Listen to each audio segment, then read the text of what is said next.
오늘 우리가 함께 나누실 말씀은 히브리서 11장의 말씀입니다. 히브리서 11장 우리 함께 읽기는 1절 말씀 함께 읽겠습니다. 신약성경 히브리서 11장 1절의 말씀을 우리 함께 다 같이 읽겠습니다. 다 찾으셨으면 함께 읽겠습니다. 믿음은 바라는 것들의 실상이요 보이지 않는 것들의 증거니. 아멘. 믿음은 이런 것이라고 히브리서 말씀이 증언하고 있습니다. 그러면서 이제 믿음으로 살았던 자의 삶들을 하나하나 이렇게 하나님의 사람들을 성경이 말씀합니다. 제가 이제 이곳 이 교회 광명중앙 침례교회에 와서 처음으로 이제 2023년도 1월에 이제 특세가 끝나고 설교를 처음 했던 것이 이제 복음에 관한 것이었습니다. 그래서 예수 그리스도의 부활에 대해서 전하면서 언급했었는데 그것을 전하면서 언급했던 것이 있는데 우리의 믿음에 대해서 언급을 했었습니다. 우리가 믿는 믿음이라는 것이 그 근거가 있는 믿음인가? 라는 질문으로 그 부활에 대해서 언급을 했습니다. 그러면서 믿음에는 이 종류가 있다고 말씀드렸습니다. 우리 인간은 무엇인가를 이렇게 의지하려고 합니다. 왜냐, 우리가 살다 보면 이렇게 문제를 만나기 때문입니다. 근데 그 문제가 우리의 힘으로 해결되지 않을 때는 이 무엇인가 이 대상을 찾아서 그 대상을 이렇게 의지하려는 이 종교심이라는 것이 우리 마음 가운데 심겨져 있는 것입니다. 그것이 뭐 객관적인 표현은 종교심이라고 할 수 있고, 우리 하나님을 믿는 사람은 그 하나님의 존재를 찾는 것이라고 표현할 수 있습니다. 그래서 자신도 그 문제 앞에 해결되지 않을 때 인간들은 자신도 분명하게 알지 못하는 어떤 것을 의지해서 이렇게 믿을 때가 있다는 것입니다. 그 존재가 무엇인지를 모를 때는 우리는 이제 찾고 찾아서 하나님이라는 대상을 찾았지만 인간은 처음에 그 대상이라는 걸 찾을 때 분명하게 알지 못하고 어떤 대상을 찾아서 이렇게 믿게 된다는 것입니다. 그래서 사람들은 오래전부터 사람이 신비하다고 생각하는 것들을 찾아서 믿어왔습니다. 그래서 일찍이 사람들은 그 대상을 이 태양으로 선택했었습니다. 또한 달이라는 그 피조물을 믿음의 대상으로 여겼던 것을 보게 됩니다. 우리 안수인 권사님의 윗세대만 해도 물을 떨고 밤 하늘이나 아니면 태양을 향해서 빌던 때가 우리나라에서도 얼마 멀지 않은 시간에 있었던 것을 보게 됩니다. 이 강력한 빛을 발하는 그 태양이라는 것이 떠올랐다가 사라지는 일들이 매일의 우리 인간의 삶 가운데 반복됩니다. 그 빛이 어느 시간 동안 있다가 이게 사라지면 이 어둠이 오면 사람이 두려움을 겪게 되는 것이 이 사람의 본성입니다. 여러분들은 어두운 길을 무섭지 않게 잘 다니시는지 모르겠는데 저는 그 깜깜함이 무섭습니다. 그래서 교회에 있음에도 가끔 무서울 때도 있습니다. 그것이 사람의 본성이라는 것을 저는 말씀드리는 것입니다. 그래서 이렇게 어둡게 되면 두려움이 오게 됩니다. 태양이 사라지면 빛이 사라지기 때문에 보이지 않기 때문에 이게 두려워지는 것입니다. 그런데 그 어둠에서도 빛이 있었으니 또 이제 밤 가운데 또 달이라는 존재가 있게 됩니다. 그 달도 달 스스로가 빛을 내는 건 아니지만 어쨌든 반사돼서 나오지만 이 과학이 발달하기 전에 이 달도 빛을 낸다고 모든 사람들이 생각했었습니다. 그 어두움 가운데 한 줄기 이렇게 빛이 되어서 칠흑 같은 이 어두움에서 무엇인가를 이제 또 보게 합니다. 그것이 또 사람들에게는 신비가 되는 것입니다. 그러기에 달을 그것에 의지해서 무엇인가를 믿고 그것을 자신들이 원하는 것을 빌었던 것입니다. 그래서 이런 대상들이 사람들에게는 고마운 대상이고 또 특별하고 신비하고 도움이 되는 신비의 대상이 되어서 그 믿음의 대상이 되었던 것입니다. 그래서 예전에도 제가 말씀드렸지만 저는 군대에서 이 달이 얼마나 이 밝은지를 경험했습니다. 휴전선에서 이제 군 생활을 했는데 그곳에는 이제 가로등을 켜질 않습니다. 왜냐하면 이 철책선에 비추는 그 곳만 이 휴전선만 이 불빛을 비춥니다. 왜냐하면 적에게 이 아군의 위치를 노출하지 않게 해서 그 철책선만 딱 이렇게 빛을 비추는 것을 보게 됩니다. 우리가 보통 이게 도시에 살면 여러분들이 도시에 살아서 잘 모르실 겁니다. 밤에 달의 존재가 얼마나 밝은지를 잘 모르실 것입니다. 왜냐하면 도시에는 이 달 말고도 많은 빛들이 존재하기 때문입니다. 그런데 제가 군 생활을 하면서 철원에서 이 오직 그 철책선에만 있는 빛을 봤을 때 일렬로 이렇게 빛이 쭉 이어지는 것을 보면 또 장관인데 어쨌든 철책선 외에 나머지 지역에는 모두 이렇게 소등을 합니다. 그래서 우리가 군인들이 지내고 있는 그 막사에도 가로등도 켜지도 않습니다. 그리고 커튼도 암막으로 닫혀서 빛이 바깥으로 이게 새가 나가지 않게 커튼도 다 쳐놓습니다. 이것이 그곳의 규칙입니다. 그것은 목적은 이 적에게 이 아군의 위치를 노출하지 않기 위해서 그렇게 하는 것입니다. 그래서인지 그렇게 칠흑 같은 어둠이 있는 곳에 달이 이렇게 보름달이 뜨면 정말 진짜 저는 깜짝 놀랐는데 진짜 온 동네가 다 보이게 되니까 달이 사라지면 또 이제 달이 없는 시기가 있지 않습니까? 그러면 더 경계 근무를 더 열심히 하게 되는데 달이 있고 없고의 차이가 낮에 태양이 있고 없고의 차이와 비슷할 정도였던 것을 제가 군 생활을 하면서 경험을 했습니다. 그렇게 달이 밤 가운데 어둠 가운데 밝게 비치는 것, 그건 사람들에게는 신비의 현상입니다. 그래서 그 존재를 그렇게 특별하게 느꼈고 소중하게 느껴서 사람들이 어떤 종교심을 가지고 그 달을 의지했던 것을 우리 인간의 역사를 보게 됩니다. 지금 해와 달을 제가 예로 들었지만 이런 빛을 보면서 사람들은 감탄하면서 그 대상을 향해서 이 믿음의 대상으로 삼았던 것을 말씀드리는 것입니다. 그래서 때로는 달의 모양이 또 바뀌면서 빛을 많이 비추었다가 어떨 때는 구름이 가려져서 이 빛이 가려지기도 하는 때가 있습니다. 그러면 어떻게 보면 달의 빛이 또 방해를 받기도 합니다. 이런 현상들이 이 자연 현상에 대해서 인간의 의도에 따라 이 좌지우지 못하는 것임을 인간들이 깨달은 것입니다. 그래서 이것 자연 현상들 중에 사람이 감히 컨트롤할 수 없는 어떤 이 불가항력적인 요소들이 있다는 것을 사람들이 인지하고 내가 다루지 못하는 어떤 영역이 이 가운데 있구나 하고 이것은 누구의 영역일까 하고 그것을 이제 신의 영역이라고 사람들이 생각하고 이제 그 대상들을 모시는 일을 했던 것입니다.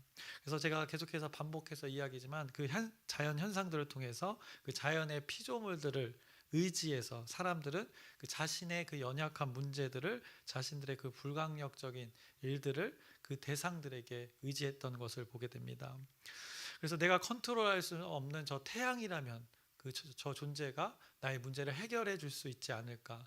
내가 얻지 못하는 내가 감히 닿을 수 없는 저 높은 곳에 높은 하늘에 있는 저 빛을 발하는 그 태양은 저 다른 나의 어려운 문제를 해결해 주지 않을까라고 그 많은 사람들이 이렇게 물을 떠놓고 기도를 했던 것입니다. 결국 이런 모습, 이 의지하는 대상을 봤을 때, 이 믿음을 봤을 때 자신들도 분명히 알지 못하는 것들을 지금 믿고 있는 것입니다. 그것에 자신의 생명과 자신의 삶을 의지하는 것을 보게 됩니다. 이것이 이제 종교가 되어서 이제 샤머니즘, 토테미즘, 동물을 믿는 것 이런 것들이 형성되어진 것입니다. 그래서 사람들이 자신들이 알지 못하는 것을 우리는 믿는다고 해서 우리는 이것을 미신이라고 이렇게 표현을 합니다. 그 알지 못하는 것을 믿음에도 자신 스스로에게 이제 정신 승리를 하는 것입니다. 마치 체면을 걸듯 근거 없이 목적 없이 그냥 그 대상이 신비하기 때문에 그것을 믿게 되는 것입니다. 그것을 부모가 그렇게 했기에 또 자신의 조상들이 그렇게 했기에 답습을 하는 것입니다. 그냥 그렇게 믿어갔던 것입니다. 우리는 또 이것을 맹신이라고 표현합니다. 이제 목적 없이 맹목적으로 그 대상을 그냥 우리 부모님이 그렇게 했기에 저 사람들이 그렇게 하기에 믿어가는 것을 우리는 이제 맹신이라고 합니다. 이렇듯 이렇게 믿음에는 이렇게 여러 가지 종류가 있는 것입니다. 알지 못하는 것을 믿는 것을 우리 미신이라고 하고 목적 없이 분별 없이 근거 없이 믿는 것을 우리 맹신이라고 하는 것입니다.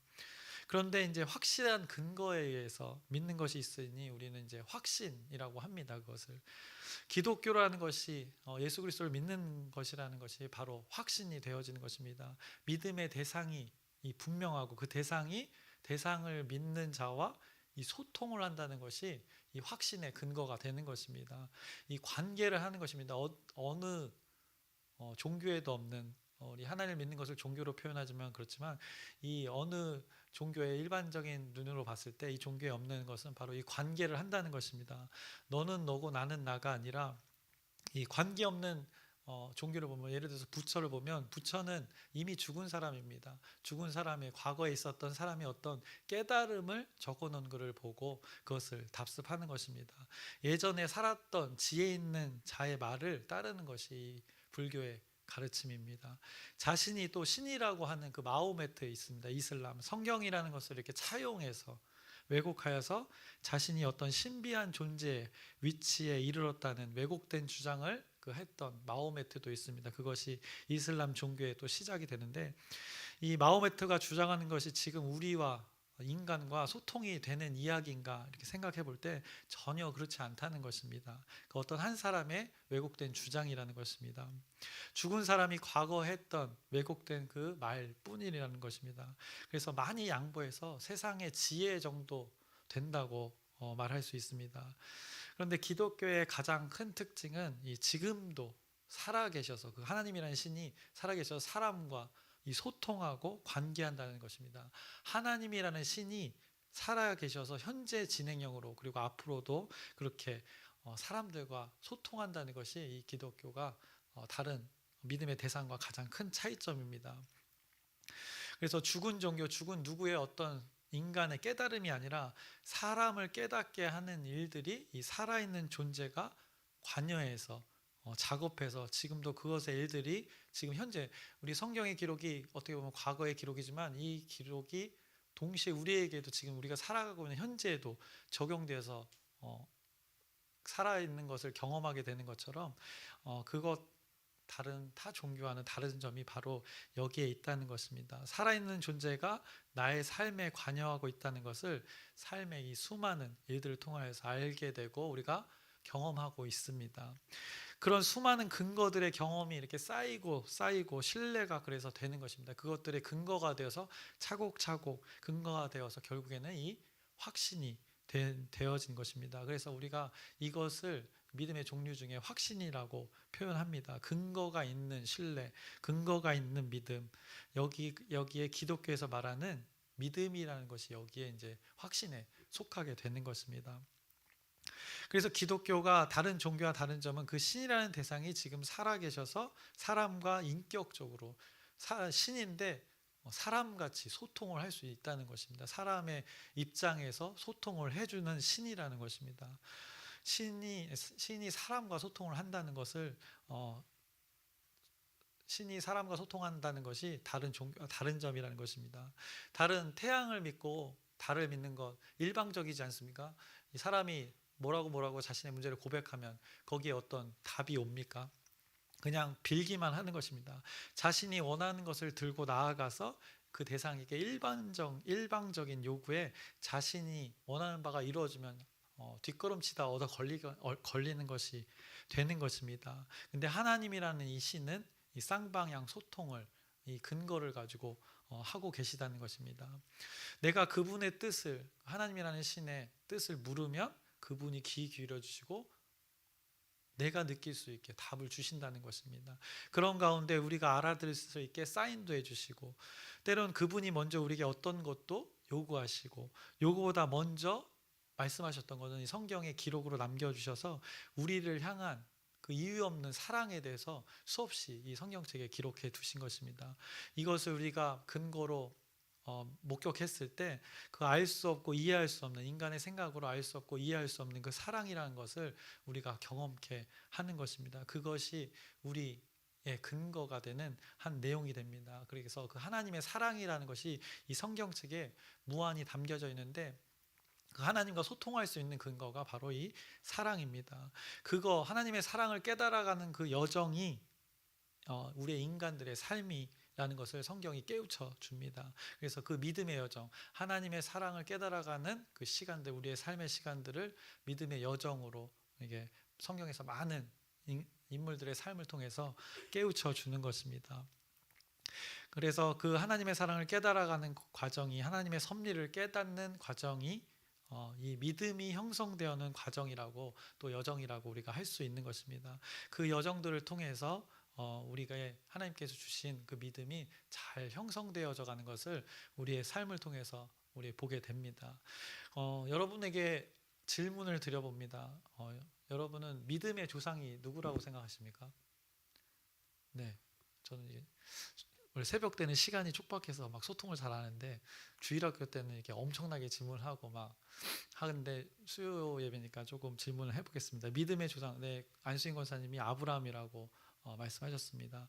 아브라함이 그러면 왜 믿음의 조상입니까? 네, 생각해 보시면 됩니다. 네, 네, 하나님을 온전히 믿고 나아가기 때문이라고 권사님께서 말씀해 주셨습니다. 네, 맞습니다. 또 그러기 때문에 하나님을 온전히 믿었기에 성경에서 말하는 근거가 있기에 믿음의 조상이 되는 것입니다. 그러면 아브라함이 보통 우리가 생각하기에 믿음의 조상이라고 표현하는데 아브라함이 언제 그러면 하나님을 여러분은 믿었다고 생각하십니까? 네? 선택을 하셨는데 이제 아브라함이 믿음의 조상이라고 하는데 그럼 아브라함이 언제 이 믿었는가? 이 믿음이라고 할 수 있는 그 순간은 언제였는가? 질문을 해본 겁니다.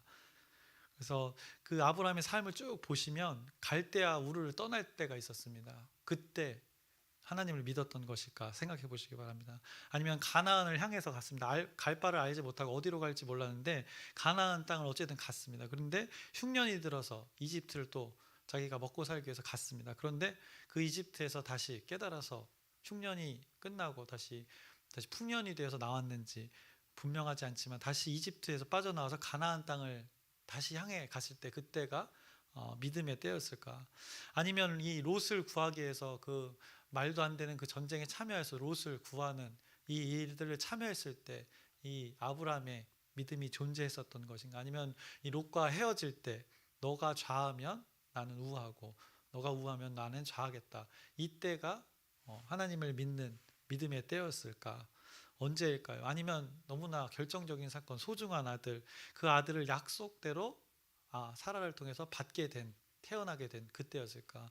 아니면 더 결정적인 사건, 사랑하는 아들을 이삭을 그 하나님의 말씀대로 바칠 때 그때가 아브라함이 진정으로 믿었을 때인가? 언제가 이 하나님을 믿었던 때일까? 우리는 생각해 봐야 됩니다. 성경에서 말하는 그 믿음은 언제일까? 우리의 상상으로는 보통은 이제 주일학교에서는 이제 결정적인 사건을 강조하기 위해서 보통 이삭을 바칠 때 이제 진짜 하나님을 믿었다라고 보통 표현을 합니다. 어떤 또 분들은 이제 갈대아 우르를 떠나기 때문에 그 이방신들을 섬기는 것을 떠나서 구별되어졌기 때문에 그때가 진짜 믿음이었다라고 합니다. 근데 쭉 제가 언급한 그때를 보면 어떻게 보면 다 믿음으로 반응했던 네, 때입니다. 전체적으로 보면 아브라함이 그 순간순간마다 이렇게 믿음으로 이 반응했던 것을 보게 됩니다. 그래서 성경에서 그러면 결국 우리가 생각하기에 이렇게 이때가 믿음인가 생각할 수 있는데 성경에서 말하는 믿음은 언제를 말할까를 찾아보면 답이 나옵니다. 그래서 아브라함의 삶 11장 히브리서의 믿음의 삶의 11장에서 아브라함의 삶만을 보자면 히브리서 11장 8절의 말씀을 우리가 함께 보시면 이렇게 말씀합니다.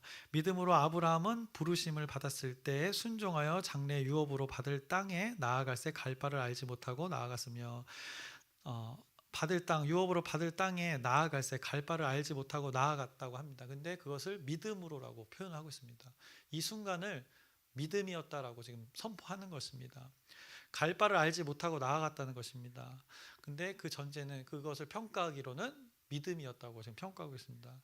9절을 보시면 믿음으로 그가 이방 땅에 있는 것 같이 약속의 땅에 거류하여 동일한 약속을 유업으로 함께 받은 이삭 및 야곱과 더불어 장막에 거하였으니 또 믿음의 또 순간이 있었다고 히브리서가 선포를 합니다. 이방 땅에 있는 것 같이 약속의 땅에 그 거류할 때도 이제 가나안 땅에 잠깐 머물 때 그것이 어딘지 분명히 모르지만 이방 땅에 그 머물 때도 믿음의 삶을 살았다고 이것이 믿음이었다고 지금 성경이 말씀합니다.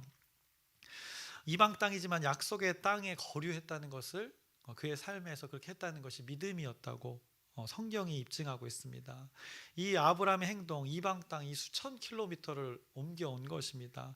연고지도 없는 그 터전에서 이거는 그 당시에는 나의 목숨을 내놓은 행위입니다. 우리야 지금 여기서 뭐 몇천 킬로 이민을 간다고 하면 그곳에 이제 언어가 어느 정도 통하고 하면 살만하지만 이 당시는 완전 이 농경 사회이고 그보다 더 어떻게 보면 고대 사회이기 때문에 죽음을 각오하고 가야 하던 그 시대였습니다.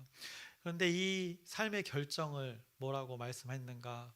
이 믿음이었다고 성경이 입증하고 있습니다. 10절을 보시면 이렇게 말씀합니다. 이는 그가 하나님이 계획하시고 지으실 터가 있는 성을 바랐음이라 라고 합니다. 그가 바라는 바가 있었다고 합니다.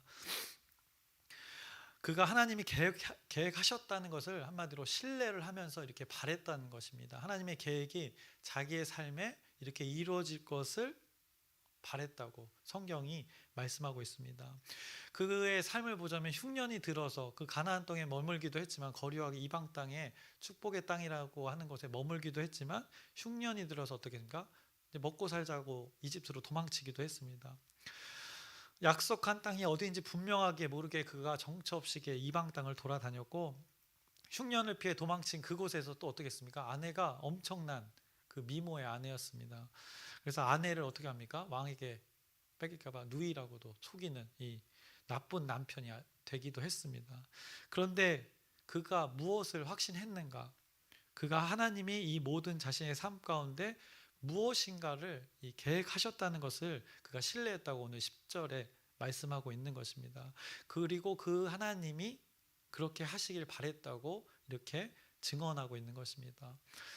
또한 그는 자신의 아내 사라를 통해서 이 아들을 주실 것을 약속 후에 받았습니다. 그것의 성취가 이루어지는 것을 통해서 하나님은 신실하시다는 것도 그가 깨달았다고 증언을 합니다. 11절을 보시면 믿음으로 그것이 믿음이었다고 하는 것입니다. 사라 자신도 나이가 많아 단산하였으나 잉태할 수 있는 힘을 얻었으니 이는 약속하신 이를 미쁘신 줄을 알았음이라 라고 그 하나님의 신실함, 하나님이 약속을 주시고 결국에는 낳을 수 없는 사람이 낳았다는 것을 믿었다는 것, 신실한 그 하나님을 의지했다는 것이 그 하나님의 계획을 믿었다는 것이 믿음이었다고 이렇게 성경이 입증하고 있습니다. 그래서 아브라함의 삶을 보면 어느 한순간 우리가 생각하기에 이건가 저건가 하는데 그 가운데 많은 그 삶의 순간순간들이 다 믿음의 순간이었다. 그리고 어떻게 보면 아브라함의 그 여정이 믿음의 여정이었다고 성경이 입증하고 있는 것입니다.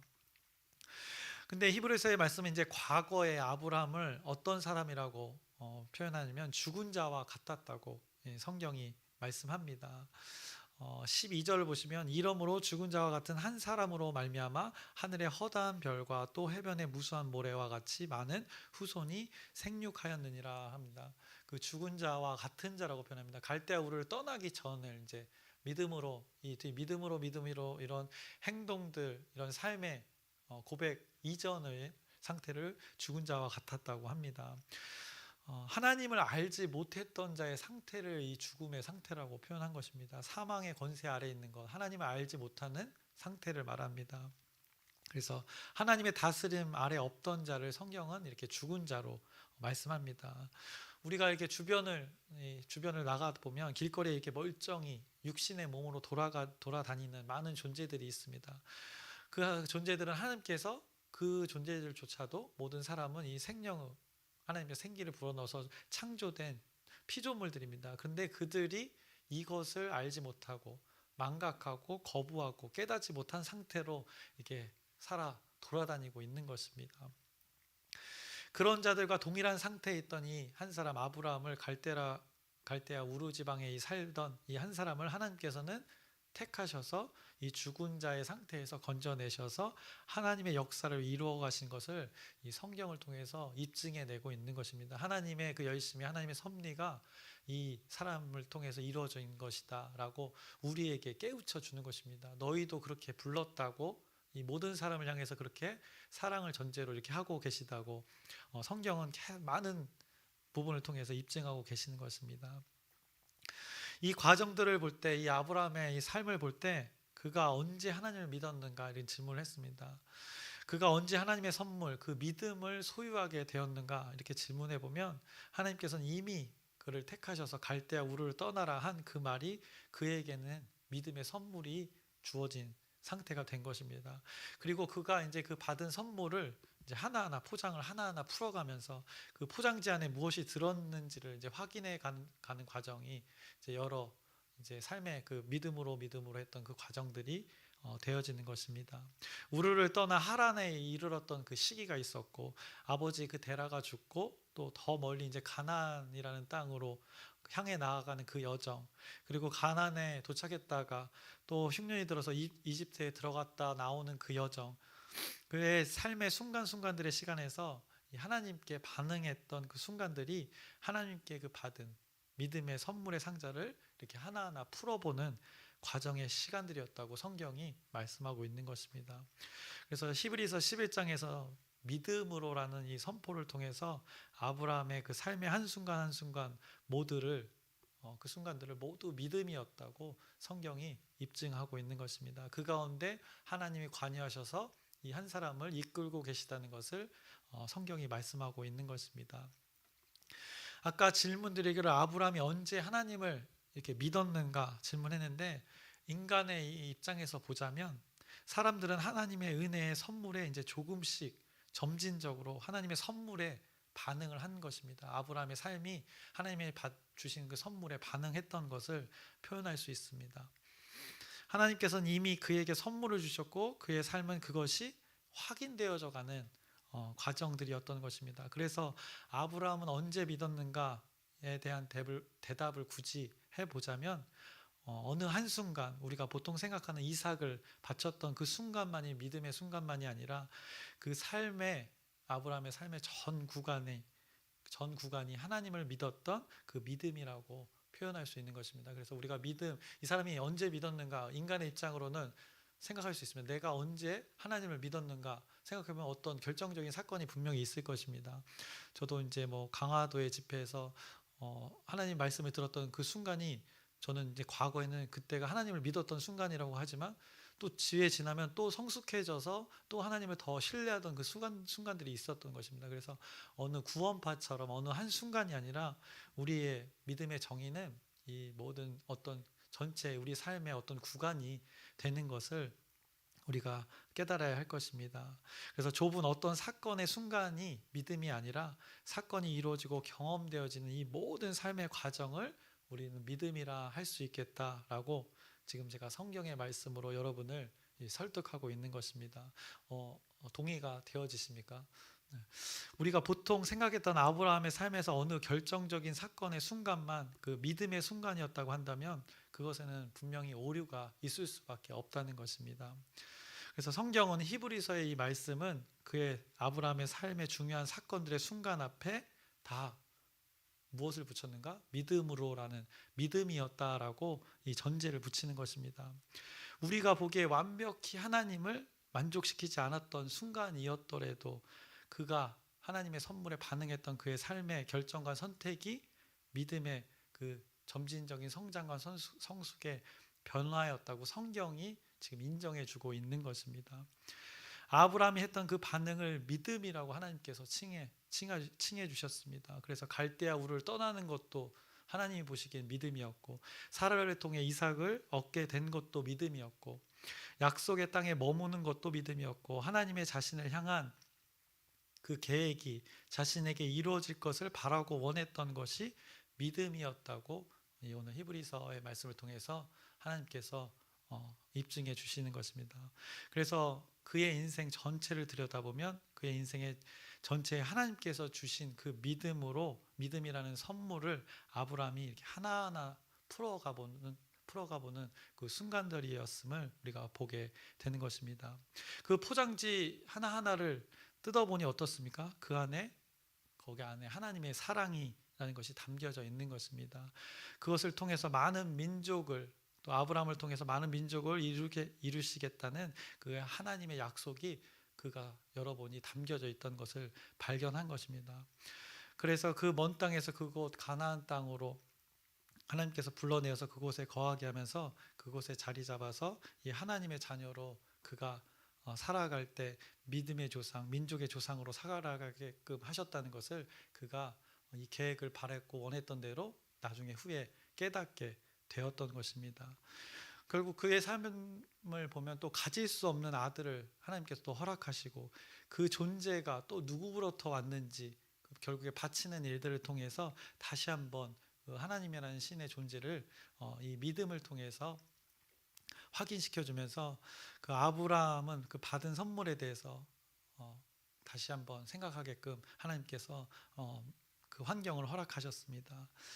그래서 아브라함은 받은 선물에 대해 하나님을 신뢰하는 것으로 이게 그의 삶을 보면 반응했고, 하나님을 신뢰하는 것으로 그가 선물에 대해서 반응했고, 하나님께서는 그 아브라함을 향한 한 인간의 반응에 감동하셔서 자신의 그 약속대로, 하나님 자신의 약속대로 아브라함을 통한 그 약속의 성취를 이뤄가는 것을 이 성경을 통해서 우리가 보고 있는 것입니다.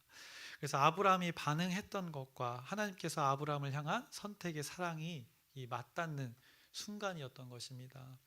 하나님께서 갈대아 우르에 살던 아브라함의 손을 어떻게 하셨습니까? 먼저 하나님께서 잡아주셨고, 그 자신을 잡은 손이 있다는 것을 삶에서 깨달아 가는 과정들이 아브라함 삶 가운데 있었던 것입니다.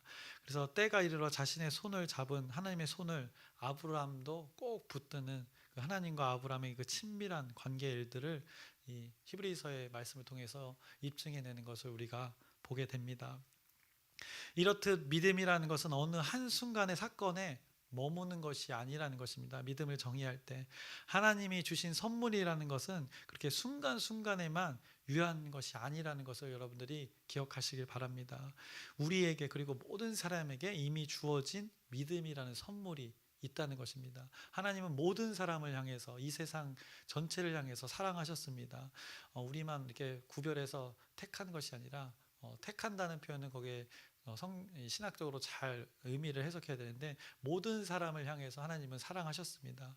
이제 거기에 반응하는 자들이 있고 반응하지 않는 자들이 있는 것인데, 이 모든 사람에게 믿음이라는 선물을 주신 것입니다. 그런데 이 선물에 관심을 가지고 뜯어보는 그 과정을 거쳐서 선물의 내용물을 확인해서 그 감동하는 그 순간까지를 우리는 이제 성경에서 말하는 믿음이라고 할 수 있는 것입니다.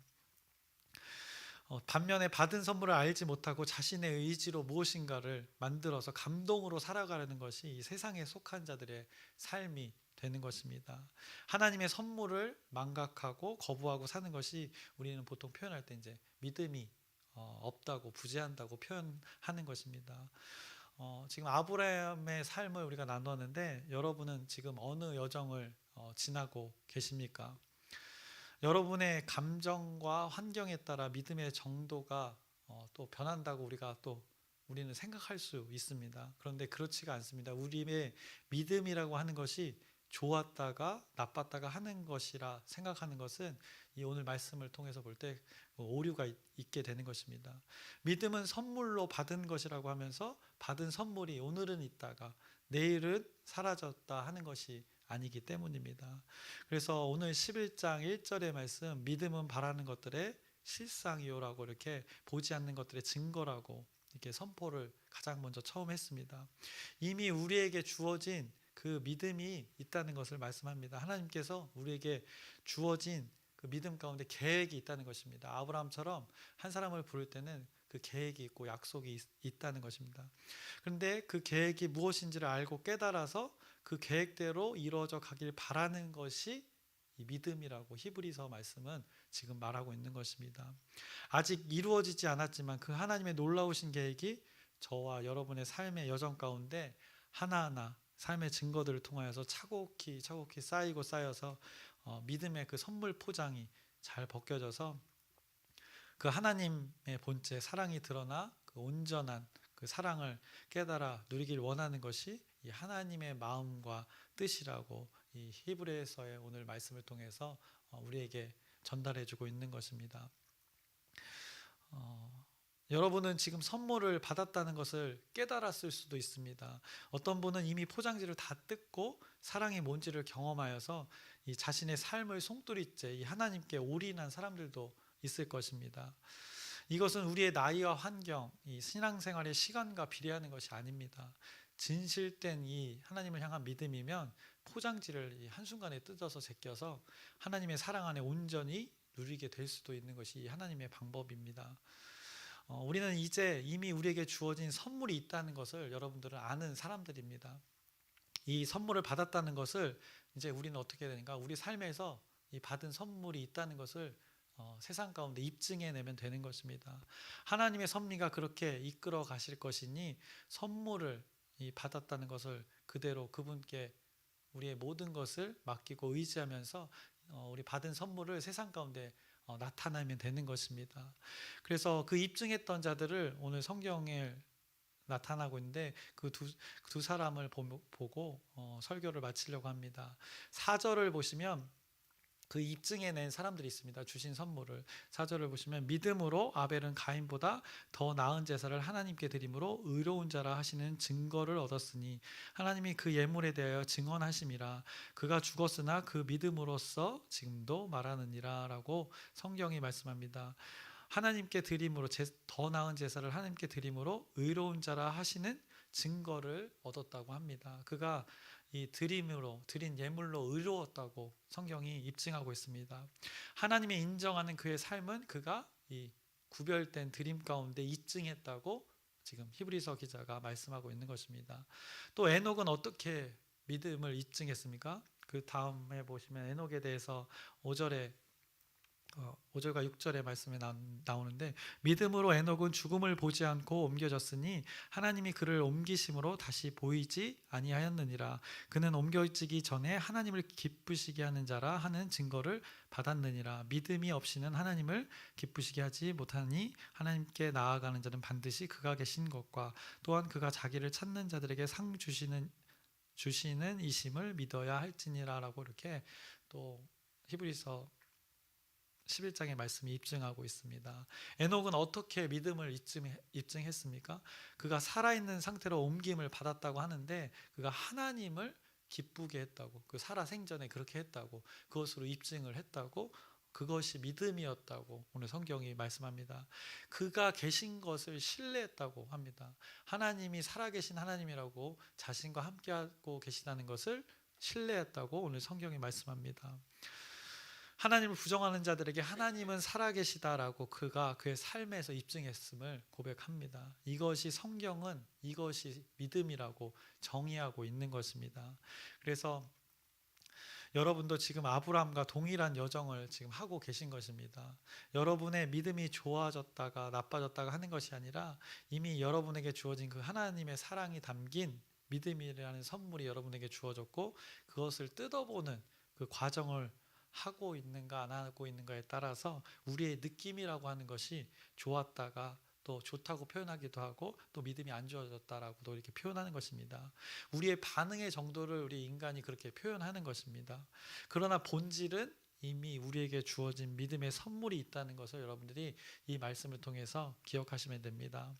그래서 그 주어진 믿음을 온 세상에 입증해내는 것, 입증하도록 도와주시는 그 하나님의 말씀과 뜻과 계획을 그 신뢰하는 것이 참 믿음이라는 것을 여러분들이 깨달아서 그 주어진 시간 가운데 삶의 순간순간들 가운데 주님 안에서 그 참 믿음으로 하나님께서 주시는 그 평안을 누리시길 주님의 이름으로 축원합니다. 네, 기도하겠습니다.